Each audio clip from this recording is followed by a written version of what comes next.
বিসমিল্লাহির রহমানির রহিম। প্রিয় সিলেটবাসী, আপনারা অবগত আছেন যে বর্তমান বন্যা পরিস্থিতি অত্যন্ত ভয়াবহ রূপ ধারণ করেছে এবং মানুষ এবং পশুপক্ষীর জানমাল নিরাপত্তাহীন হয়ে পড়েছে।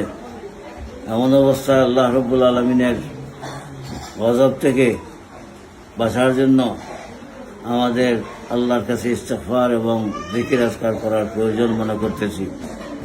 এই হিসাবে আপনাদেরকে উদাত্ত আহ্বান জানাচ্ছি যে প্রত্যেক ঘরে ঘরে ইস্তিগফার এবং আয়াতে কারিমা লা ইলাহা ইল্লা আনতা সুবহানাকা ইন্নী কুনতু মিনাজ জালিমিন যতবার সম্ভব হয় পড়বেন এবং আগামীকাল জোহরের নামাজের আগে সিলেট কেন্দ্রীয় জামে মসজিদ, বন্দরবাজার জামে মসজিদে আপনারা সবাই উপস্থিত হবেন।